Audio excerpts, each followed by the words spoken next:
Pernah kepikiran nggak sih apa hubungannya runtuhnya kekaisaran kuno di Tiongkok sana dengan dasar negara kita, Indonesia? Kayaknya jauh banget ya hubungannya, tapi ternyata ada loh sebuah jembatan ide yang nyambungin keduanya.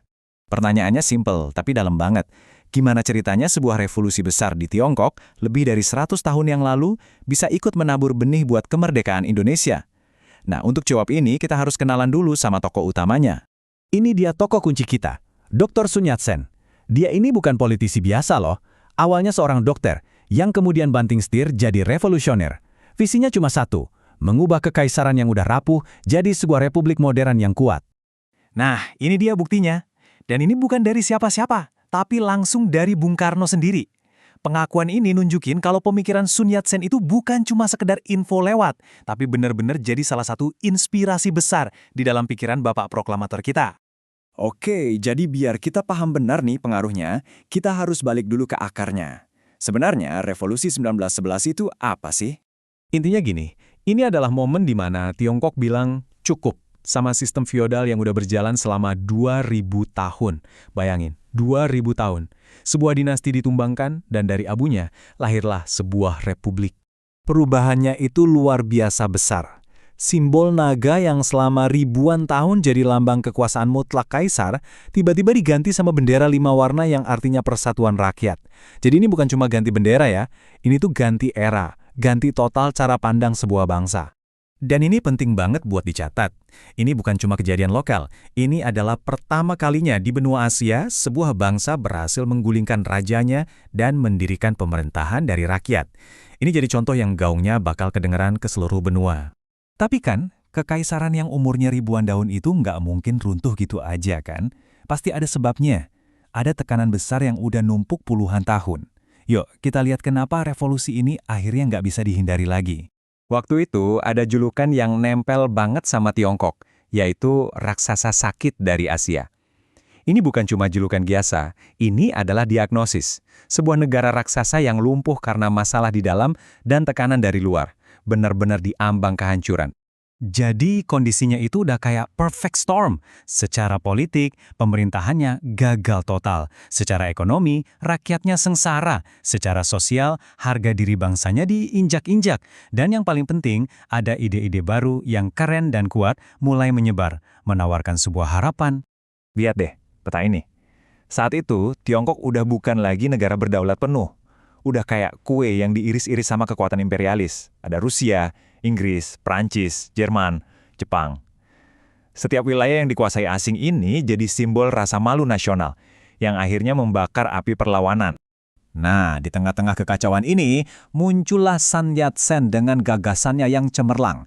Namanya 3 Prinsip Rakyat atau Sanminchui. Ini bukan sekedar slogan, tapi peta jalan yang jelas. Pertama, satukan bangsa dan usir penjajah. Kedua, kasih kekuasaan ke rakyat. Ketiga, pastikan gak ada yang kelaparan. Ide yang sangat kuat kan? Semua bumbunya udah siap. Udah ada kemarahan, penderitaan, dan juga harapan.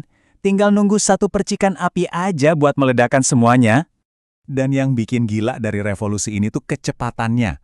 Coba deh bayangin, dimulai dari satu pemberontakan kecil di Wuchang, tanggal 10 Oktober, dalam hitungan minggu, provinsi lain ikut-ikutan.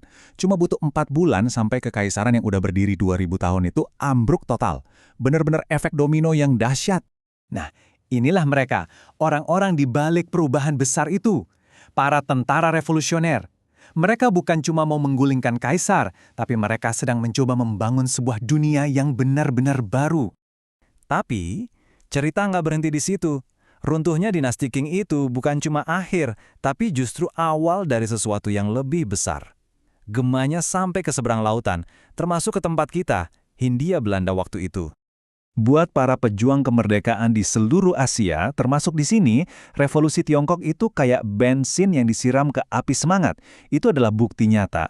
Bukti kalau bangsa Asia juga bisa bangkit, kalau sistem kolonial bisa dilawan, dan kemerdekaan itu bukan lagi sekedar mimpi. Dampaknya itu terasa di banyak level. Secara ideologi, gagasan soal republik dan demokrasi jadi menyebar. Secara psikologis, ini penting banget. Kejadian ini menghancurkan mitos kalau bangsa barat itu nggak terkalahkan. Dan ini ngasih suntikan kepercayaan diri yang besar buat para pejuang di Indonesia. Bahkan secara sosial, revolusi ini bikin komunitas Tionghoa di perantauan, termasuk di sini, jadi lebih melek politik.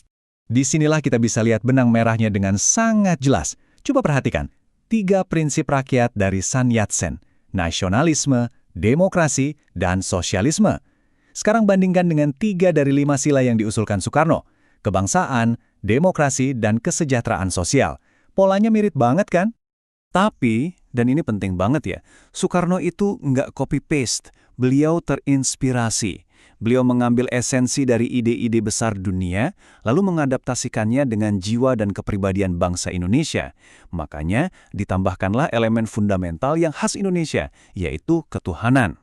Dan kita tutup lagi lingkaran ini dengan kata-kata Soekarno sendiri. Ini penegasan terakhir yang membawa kita kembali ke awal. Beliau mempelajari, memahami intisarinya, lalu menggunakannya sebagai salah satu bahan racikan untuk merumuskan dasar negara kita sendiri.